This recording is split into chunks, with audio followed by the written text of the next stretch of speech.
할렐루야. 예수 그리스도 이름으로 하나님 말씀 증거하겠습니다. 우리 다 같이 디모데전서 5장 3절부터 16절까지 말씀을 다 같이 찾겠습니다. 하나님 말씀 디모데전서 5장 3절부터 16절까지 말씀을 저와 여러분이 한 절씩 교독하도록 하겠습니다.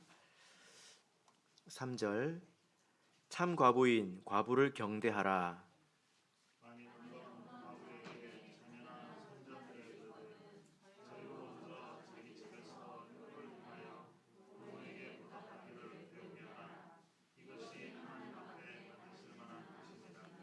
참 과부로서 외로운 자는 하나님께 소망을 두어 주야로 항상 간구와 기도를 하거니와 내가 또한 이것을 명하여 그들로 책망받을 것이 없게 하라.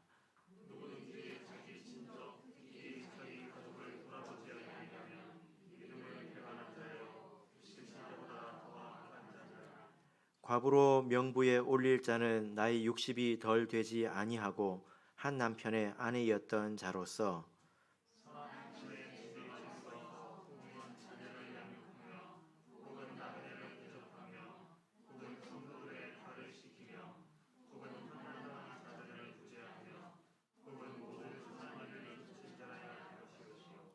젊은 과부는 거절하라. 이는 정욕으로 그리스도를 배반할 때에 시집가고자 함이니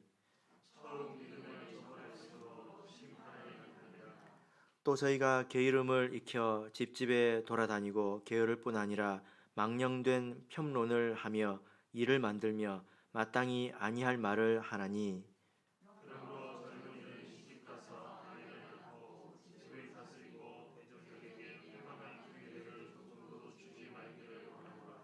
이미 사단에게 돌아간 자들도 있도다. 만일 믿는 여자에게 과부 친척이 있거든 자기가 도와주고 교회로 짐지지 말게 하라.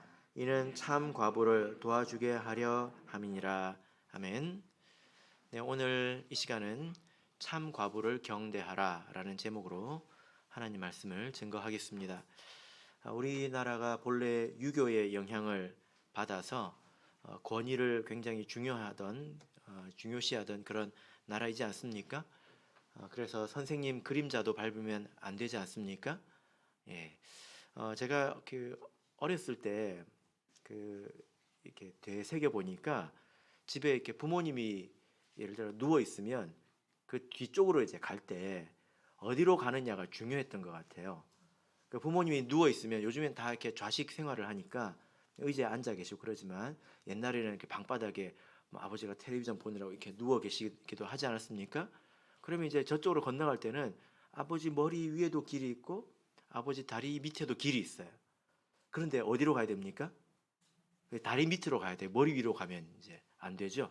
그죠? 예. 그런 거 혹시 우리 학생들 아십니까? 예.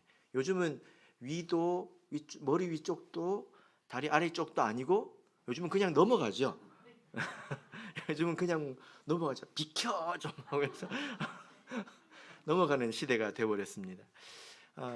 제가 이런 이야기를 어떤 목사님하고 이렇게 나누니까 그 목사님이 자기 어머니하고 있었던 이야기를 이렇게 해주는데 자기가 어렸을 때는 아버지가 예를 들어 외투를 막 이제 벗어가지고 방바닥에 두지 않습니까? 그럼 그 옷도 못 넘어가게 이렇게 교육을 받았다는 거예요. 그러니까 어르신들은 이렇게 다 아시죠? 예, 그렇게 넘어가면 큰일 났습니다. 그런데 이제 어머니가 집에 오셨는데 그 손녀 딸이 아빠 옷을 막 휙휙 넘어다니고 그러니까 할머니가 일어났다 앉았다 일어났다 앉았다 이제 안절부절 하시는 거예요. 예, 사회가 좀 많이 변했죠. 그죠? 예, 지금은 이제 그런 시대가 되었습니다. 그래서 요즘 같은 시대는 뭐 권위 이렇게 이야기를 하면 꼰대가 되는 그런 시대가 이제 되어버린 것 같습니다. 선생님도 그렇게 존경하지 않고 어른도 그렇게 존경하지 않습니다. 그러나 이 세상에 존경받는 것이 다 사라진 것은 아니죠. 예, 무엇이 존경받습니까?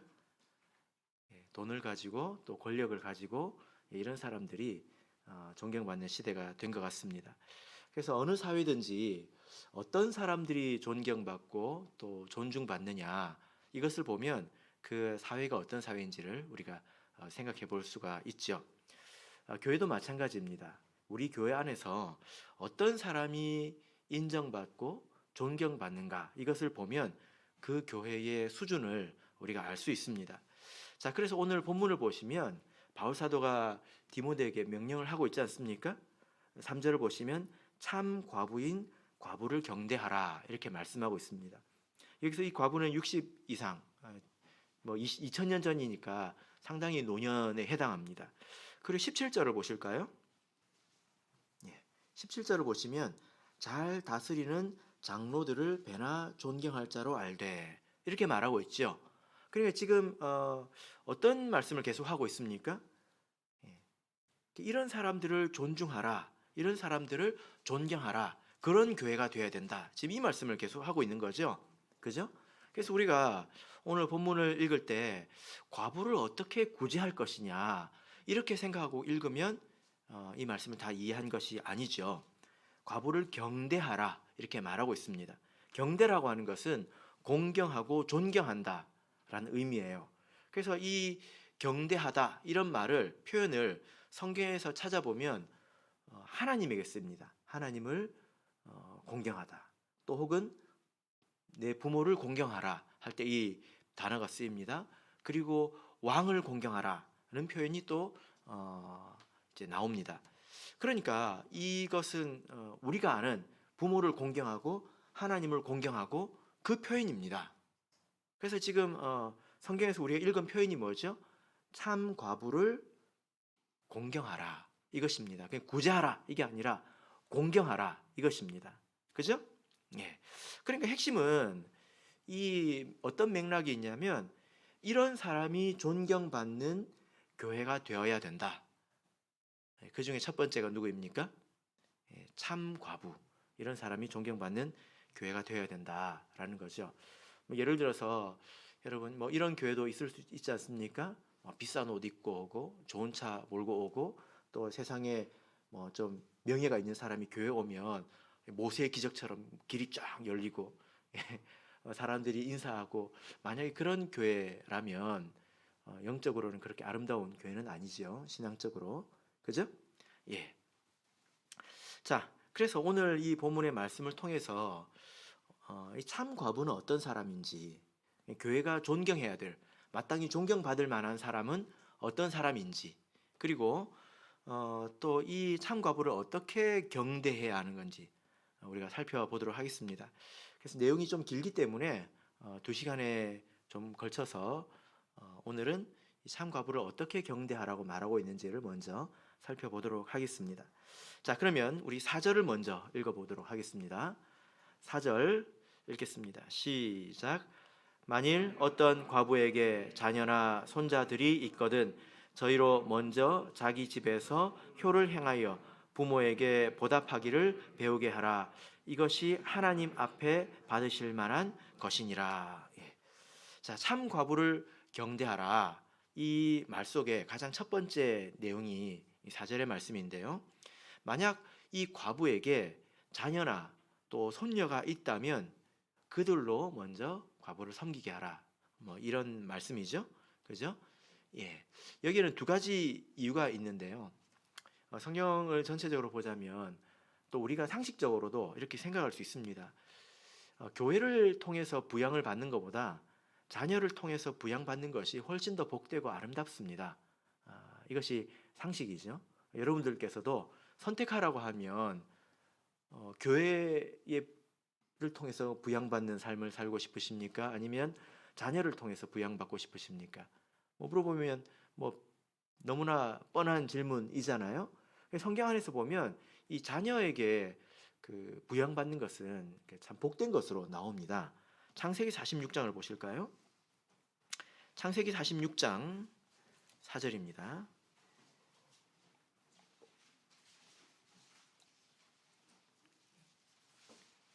창세기 46장 4절. 창세기 46장 4절 읽겠습니다. 시작. 내가 너와 함께 애굽으로 내려가겠고 정녕 너를 인도하여 다시 올라올 것이며 요셉이 그 손으로 내 눈을 감기리라 하셨더라. 예. 지금 이 내용은 야곱이 애굽으로 내려갈까 말까 이제 갈등하는 가운데서 지금 이미 요셉은 총리가 되어 있죠. 이 아들의 초청을 받아서 가야 되는데 가나안을 떠나지 말라 하는 그 명령 때문에 이제 갈팡질팡하고 있을 때 하나님께서 계시로 주신 말씀입니다.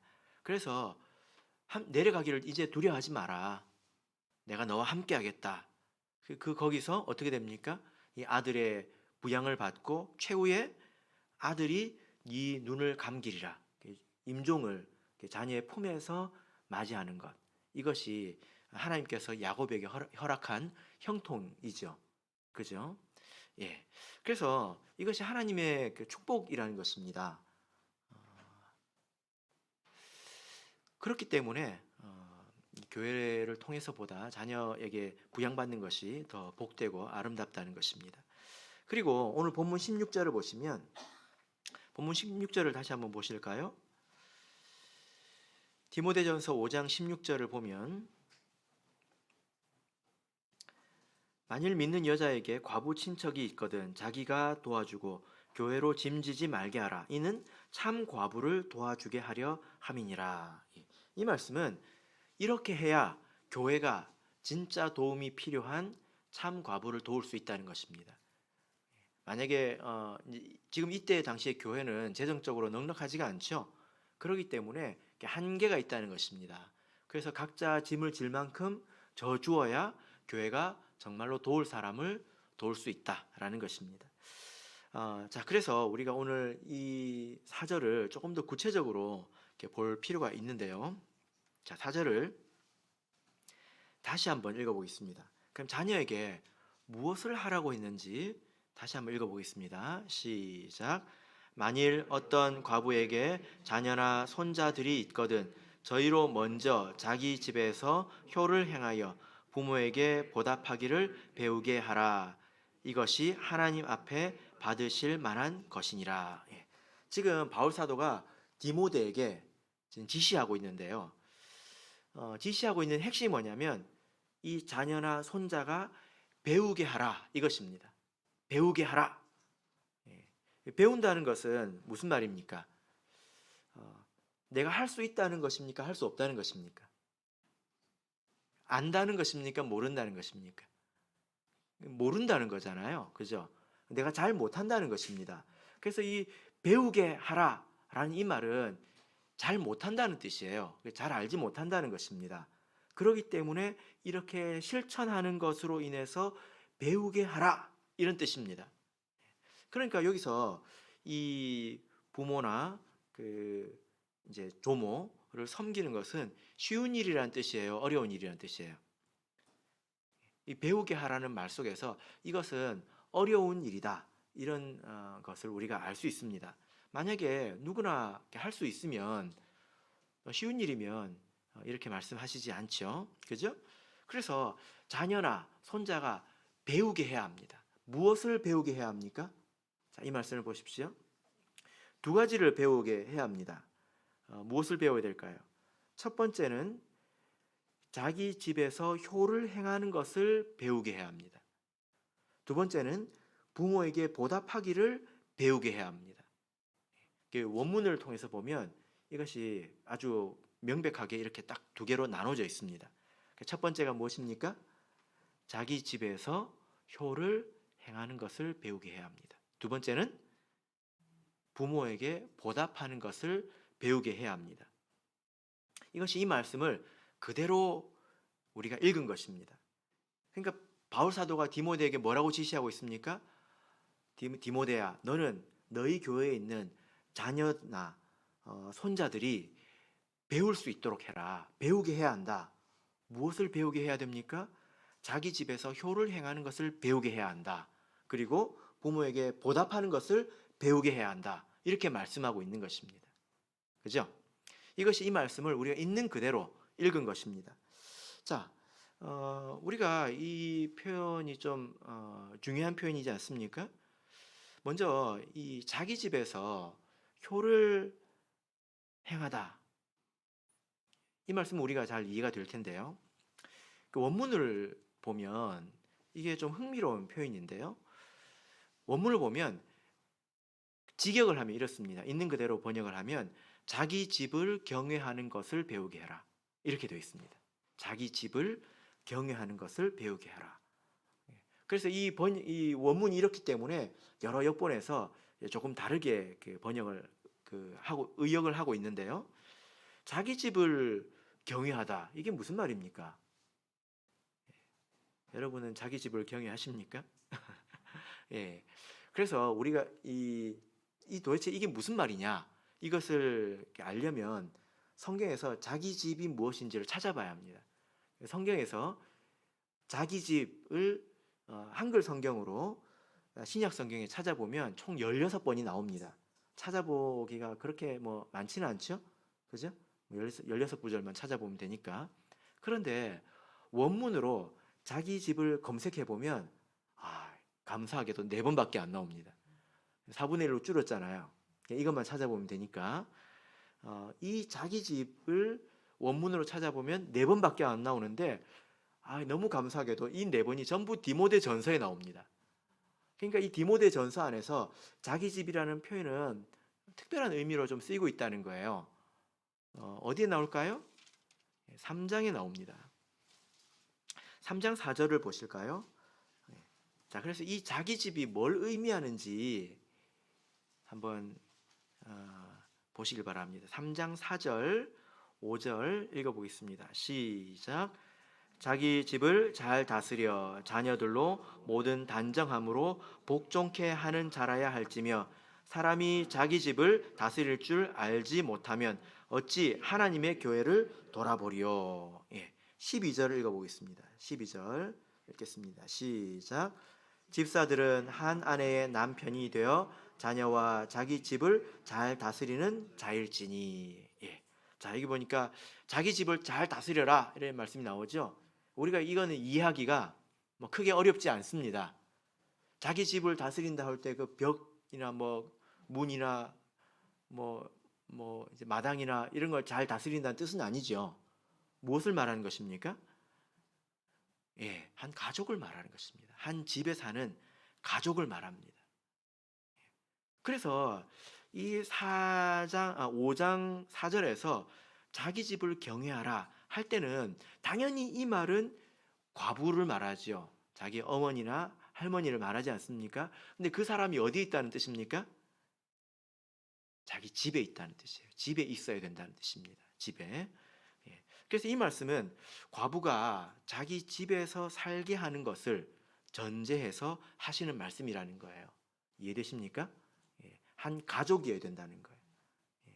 식구. 식구가 밥을 같이 먹는 사람을 말하지 않습니까? 식구여야 된다는 뜻입니다.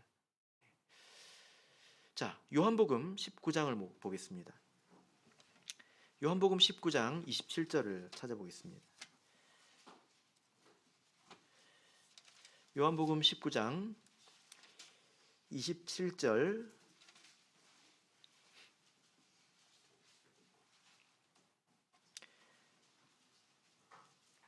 자, 26절 27절 26절 27절을 보겠습니다.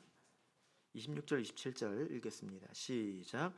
예수께서 그 모친과 사랑하시는 제자가 곁에 섰는 것을 보시고 그 모친께 말씀하시되 여자여 보소서 아들이니이다 하시고 또 그 제자에게 이르시되 보라 내 어머니라 하신대 그때부터 그 제자가 자기 집에 모시니라. 이 내용이 어떤 내용이죠? 예수님께서 십자가를 지실 때의 그 내용입니다. 십자가를 지는 것은 굉장히 고통스러운 일이지 않습니까? 그런데 그때도 예수님께서 십자가로 인해서 자기 책임을 불가피하게 할 수 없는 그런 일에 대해서 책임지시는 장면입니다. 그 내용이 무엇입니까? 사랑하시는 제자에게 자기의 어머니를 부탁하는 일이죠. 그죠? 그래서 자기 어머니 마리아에게 그 사랑하는 제자를 보고 어머니, 이제 이 사람이 당신의 아들입니다. 그리고 그 사랑하는 제자에게 사랑하는 제자야, 보라, 이분이 이제 네 어머니다 하고 부탁하시는 장면이죠. 그죠? 그 제자가 그것을 받아들였지 않습니까? 예수님의 사랑하신 제자는 당연히 그 말씀을 받겠죠. 그때에 그 제자가 한 일이 무엇입니까? 자기 어머니이기 때문에 자기 집에 모셨다는 것입니다. 그러니까 그 일을 어떻게 했습니까? 자기 집 안으로 모셨다는 겁니다. 원문을 보면 집 안으로라고 되어 있습니다. 이것이 자기 이런 의미가 있기 때문에 이 개역 한글 성경에서는 자기 집에서 장소를 명시한 것처럼 보이죠. 자기 집에서 효를 행하라. 본래는 자기 집을 경외하라 이런 뜻입니다. 제가 왜 이렇게 세밀하게 설명을 했을까요? 여러분도 아시겠지만 이런 말이 지금 이 시대와 맞지 않다고 느끼고 말하시는 분들이 많기 때문에 제가 이렇게 상세하게 말씀을 드렸습니다. 옛날과 지금 시대가 좀 다르지 않습니까? 그러니까 이런 일들을 모든 사람이 다 부담스러워하는 그런 시대가 되어버렸다는 거예요. 그래서 요즘 이 시대를 보면 노인들도 연로하신 분들도 비교적 자립력이 있어서 요즘 뭐 빨래는 세탁기가 해주죠. 또 밥 먹는 것도 그렇게 어렵지 않죠. 또 나라에서 일부 또 생활비도 나오죠. 그러니까 비교적 혼자 사시기를 좋아하시는 그런 경향이 있습니다. 그죠? 그런데 그마저도 이렇게 안 되면 자녀에게 폐를 끼치기 때문에 이제 요양원으로 가시는 경우가 많죠. 그래서 지금 일반 세상에서는 아마도 집에서 임종하시는 경우가 굉장히 드물 겁니다. 제가 오늘 곰곰이 생각해 보니까 우리 교회는 좀 그렇지는 않더라고요. 집에서 임종하시는 경우가 또 최근에도 또 있었죠. 그죠? 예. 그래서 만약에 우리가 이제 어른들 입장에서 내가 왜 이렇게 눈칫밥을 먹냐, 또 자녀 입장에서 힘들다, 만약에 이렇게 된다면 좀 슬픈 것입니다. 그러니까 어려우니까 이것을 배우라고 지금 성경에서 말씀하고 있지 않습니까? 그리고 하나님 앞에서 받으실 만한 것이다, 이렇게 말씀을 하고 있습니다. 물론 이제 개별적인 그런 개인의 상황이 있겠지만 큰 원칙은 자기 집을 경외하라 라는 것을 우리가 꼭 기억해야 될 것입니다. 두 번째로 배워야 될 것이 무엇입니까? 두 번째로 부모에게 보답하는 것을 배워야 합니다. 부모에게 보답하는 것을 배워야 합니다. 참 그런 것 같죠? 성경에는 자녀를 사랑하라 라는 말이 없지 않습니까? 왜 없을까요? 여러분 성경에 숨을 쉬어라 뭐 이런 명령 있습니까? 그런 명령 있습니까? 성경에 안 시켜도 잘하는 거는 성경에 없어요. 자녀를 사랑하는 거는 안 시켜도 다 잘합니다. 그런 거 가지고 하나님 앞에서 칭찬받을 생각을 우리가 하면 안 되죠. 자녀를 사랑할 때 우리가 성경에서는 주의 교양과 훈계로 양육하라 이렇게 말씀을 하고 있습니다. 그게 참 사랑이지 않습니까? 그러니까 자녀를 사랑하는 것은 본능이기 때문에 뭐 흔히 세상에서도 내리사랑이라고 이야기를 하는데요. 본능이기 때문에 이것을 성경에서 지시하지 않습니다. 그러나 반대로 부모에게 은혜를 갚는 것은 자연스럽지 않습니다. 하는 만큼 힘이 드는 일이에요. 부모님들이 섭섭해할 필요 없어요. 모든 사람이 다 그래요. 여러분들도 그랬단 말이에요. 젊었을 때 생각을 해보면. 그죠? 성경에 이렇게 적혀 있습니다.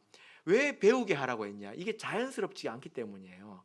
부모가 이 자식을 애지중지 막 키워도 얘네들이 나중에 저를 돌볼 때는 힘들다고 느끼는 게 당연합니다. 성경에 그렇게 되어 있다는 것입니다. 그러니까 이 일을 어떻게 해야 합니까? 믿음으로 해야 되는 것이고 또 익숙하지 않은 일이기 때문에 실천하는 것으로 인해서 배워야 된다는 거예요.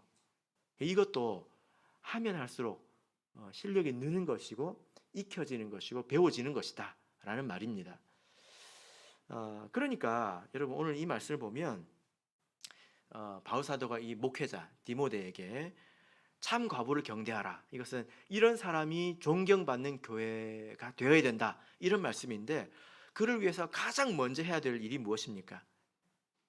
자녀들을 지도하는 일입니다. 자녀들을 지도하는 일이었다는 것입니다. 그래서 집에서 효를 행하고 또 부모에게 보답하는 것을 배우도록 그렇게 명령하고 가르치라, 이것을 계속해라, 바울 사도가 지시하고 있는 것입니다. 자, 8절을 읽어보겠습니다. 8절 같이 읽겠습니다. 시작. 누구든지 자기 친족, 특히 자기 가족을 돌아보지 아니하면 믿음을 배반한 자요 불신자보다 더 악한 자니라. 예. 자, 여기 보면 만약에 어떤 사람이 이와 같이 하지 않는다면 불신자보다도 더 악한 자이고 자기 믿음을 배반한 자이다. 굉장히 그 강도가 세죠. 그죠? 이렇게 말씀하고 있습니다. 자, 여기서 그러면 우리가 돌봐야 될 범위가 뭐냐? 친족, 특히 자기 가족이라고 이렇게 말하고 있는데, 이 친족은 자기에게 속한 사람을 말하고 또 가족은 집에 속하는 사람입니다. 그러니까 조금 범위가 있죠. 그런 사람을 우리가 돌아봐야 된다라는 것입니다. 만약에 우리가 믿음이 있다 하면서 이런 사람을 혈육의 가족을 이렇게 돌아보지 않는다면 우리 믿음이 진실하지 않다라는 말이 되겠습니다. 세상에 있는 이방인들도 이 효를 모든 도덕의 근본으로 여기지 않습니까? 그죠? 예. 부모를 섬기는 것을 우리나라에서는 도덕의 근본으로 보고 있습니다. 근데 우리가 그러지 않는다면 이방인들보다 못한 사람들이 되겠죠. 그래서 예수님께서 이런 문제로 한때 유대인들의 모순을 지적한 적이 있는데, 우리 마가복음을 보겠습니다. 마가복음 7장을 보겠습니다. 마가복음 7장 10절 11절 같이 읽겠습니다. 읽겠습니다. 시작. 모세는 내 부모를 공경하라 하고 또 아비나 어미를 회방하는 자는 반드시 죽으리라 하였거늘 너희는 가로되 사람이 아비에게나 어미에게나 말하기를 내가 드려 유익하게 할 것이 고르반 곧 하나님께 드림이 되었다고 하기만 하면 그만이라 하고. 예. 자, 원래 이 상황이 어떤 상황이냐면, 원래 성경에는 부모를 공경하라, 이 10계명 중에 5번째 계명이지 않습니까? 여러분들께서 잘 아시지만 첫 번째 4계명은 하나님에 관한, 하나님께 대한 계명이고 나머지 6개는 사람에 대한 계명이지 않습니까? 그 사람에 대한 계명 중에 첫 번째는 부모를 공경하라, 이것입니다. 이게 시작이죠. 그리고 약속이 있는 첫 번째 계명입니다. 그런데 이런 상황이 있었던 것 같습니다. 어떤 사람이 자기가 너무 하나님을 섬기고 싶은데 돈이 없고 재물이 없다 보니까 이제 그것이 처음에는 진심이었을 거예요. 그래서 부모님에게 섬길 것을 그걸 대신 하나님에게 섬기는 것이 되게 아름다운 이야기처럼 이렇게 표장이 되었을 것입니다. 그런데 시간이 지나면서 이게 변질이 되어버렸습니다. 부모님에게 주기 싫을 때 뭐라고 말하면 될까요? 하나님께 바쳤어요. 이렇게 써먹는다고 하는 것입니다. 그러니까 하나님의 뜻은 부모를 공경하라는 것인데, 사람들이 만든 이 규칙, 규정, 그 속에서 하나님께 드리면 부모에 대한 의무가 면제된다, 이렇게 고착이 되어버렸다고 하는 것입니다. 그러니까 사람들이 세운 규칙으로 하나님의 말씀을 폐하는 그런 결과가 되지 않았습니까? 그죠? 예. 이것이 얼마나 모순적인가에 대해서 예수님께서 책망하신 내용이 이런 것입니다. 너희가 세운 규칙으로 하나님의 말씀을 폐하는구나, 이것입니다. 그러니까 우리는 뭘 되게 잘하려고 할 필요가 없어요. 뭘 하면 됩니까? 하나님께서 명하신 것을 하면 됩니다. 하나님께서 하라고 하신 것을 하나님의 순서에 따라서 하면 됩니다. 근데 만약에 내가 부모님을 섬기는 대신 하나님을 열심히 섬겨야지, 이렇게 생각한다면 하나님이 기뻐하시지 않는다는 거예요. 선우가 바뀐 것이고, 그리고 아름답지도 않고, 그것이 도리어 이제 왜곡될 때는 자기 나쁜 마음이 그 안에 있다라는 것이죠. 그런데 사실 우리 이제 믿음 안에서는 좋은 예들이 많이 있습니다. 우리 성도님들이 부모를 섬긴 그런 내용들이 많이 있죠. 제가 이제 기억하는 내용은 어떤 이제 성도님이 자매님이신데 결혼했는데 누구랑 결혼했냐면 그 오형제로 제가 알고 있습니다. 오형제 중에 막내랑 결혼을 했어요. 오형제 중에 막내예요. 그런데 이제 믿고 나서, 결혼하고 나서 이제 믿음을 가졌기 때문에, 그리고 남편은 이제 전도가 되어서 신앙생활을 하지만 자기 온 가족은 뭡니까? 불신자잖아요. 근데 이 분이 자기 형제들은 몰라도, 형제들은 가족이라고 좀 말하기가 좀 그렇지 않습니까? 사람에 따라 좀 다르겠지만 어머니를 전도해야 되겠다, 이런 마음을 가진 거예요. 그래서 어떻게 했을까요? 시어머니를 아무도 잘 안 모시려고 하는 거예요. 그래가지고 그 어머니를 모시고 자기 집에서 이렇게 모셨습니다. 연로하셨을 때 자기 집에서 이제 모셨는데, 제가 기억나는 장면이 뭐냐면은, 오늘 이 말씀을 이렇게 준비를 하는데 그때 장면이 문득 머리에 떠오르는 거예요. 이제 그게 뭐냐면은, 제가 이 할머니 세례식 때 제가 갔었습니다. 신학생 신분이었나, 제가 직장 생활 할 때였나 잘 기억은 안 나는데 갔는데요, 이 할머니가 물속에 그냥 못 들어가잖아요. 그래서 누가 업고 들어가야 된단 말이에요. 누가 업고 들어갔을까요? 아들, 며느리, 대답해 보세요. 며느리가 업고 들어갔습니다. 건장한 형제들도 좀 있었는데 왜 그 며느리가 업고 들어간지 모르겠어요. 하여튼 먼저 막 나섰던 것 같아요. 그 모습이 지금 생각이 났습니다. 여러분 어떻게 생각이 되십니까? 이렇게 이야기하면 되게 간단한 이야기지만 그런 부모를 이렇게 모시고 와서, 그리고 그 부모를 믿음으로 인도하고 또 천국으로 이렇게 보내드리기까지 이 과정은 굉장히 길잖아요. 그죠? 그래서 제가 또 저기 어디 이야기를 들어보니까 어떤 자매님이 꼭 이와 같이 내가 부모님을 전도해야 되겠다 하고 치매 걸린 부모님을 집으로 모셔가지고 정말 정성껏, 이게 지금 정말 얼마 안 남았구나 해가지고 정말 정성껏 집에서 모셔가지고 믿음으로 이제 인도를 하시고 세를 받았는데 치매가 나아가는 거예요. 점점 건강해져 가는 거예요. 그래가지고 굉장히 오래 사실 것 같다고 이야기를 하더라고요. 웃으면서 오래 사실 것 같다고. 예. 그러나 이것은 굉장히 아름다운 모습입니다. 이 모습을 성경에서 뭐라고 말하고 있습니까? 4절 보세요. 디모데전서 5장 4절 보면, 이것이 하나님 앞에 받으실 만한 것이니라. 하나님께서 이것을 받으실 만하다. 그러나 우리가 우리에게 주어진 이런 의무, 내가 보답하는 것은 되갚는 것이지 않습니까? 그러니까 의무라고 말할 수 있죠. 이것을 우리가 이렇게 뒤로 미루고 아무리 다른 것에 힘쓴다 할지라도 이제 우리 마음이 하나님 앞에서 그렇게 사실 떳떳하지 않습니다.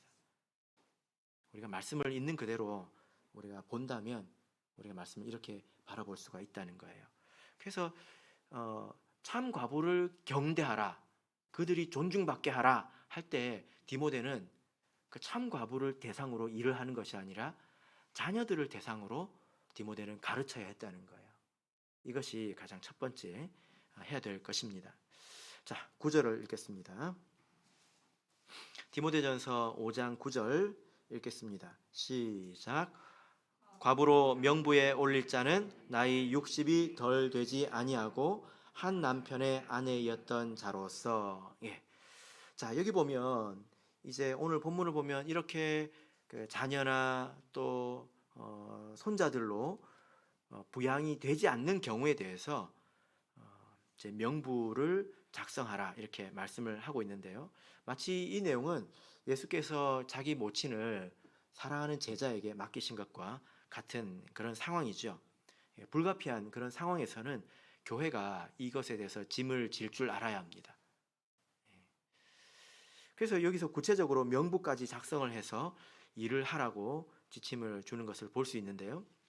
이 일을 위해서 명부를 작성하려면 분명한 기준을 세워야 되겠죠. 이런 사람이 존경받는 교회, 또 이런 사람이 또 구제 대상이 되는 것입니다.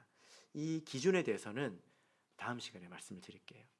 오늘 다 말씀을 드리기에는 너무 길 것 같아서 오늘 말씀 여기까지 하도록 하겠습니다.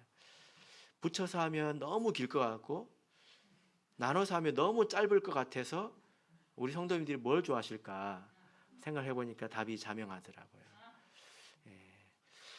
말씀의 결론 맺겠습니다. 어떤 교회가 좋은 교회입니까? 우리가 이런 생각을 많이 해봐야 되는데 존경받을 만한 사람이 존경받는 교회, 이 교회가 참 좋은 교회죠. 그죠? 이런 교회는 우리가 이렇게 세워 나가는 것입니다. 그리고 특별히 자녀들은 오늘 말씀을 마음에 새겨서 부모님을 섬길 수 있도록 최선을 다하시길 바라고요. 또 우리 어르신들께서는 또 우리 모든 사람이 오늘 이 말씀을 통해서 다음 시간에 전하게 되겠지만 존중받을 만한 사람으로 우리가 살아가야 합니다. 인생은 대충 살아놓고 존경받기를 바라면 교회의 짐이 되는 거죠. 하나님께서 그렇게 하도록 하시지 않습니다. 바라옵기는 우리 교회가 또 우리 모든 가정이 이와 같은 가정이 되기를 예수 그리스도 이름으로 축복합니다. 우리 다 같이 찬송하겠습니다. 381장 찬양하겠습니다.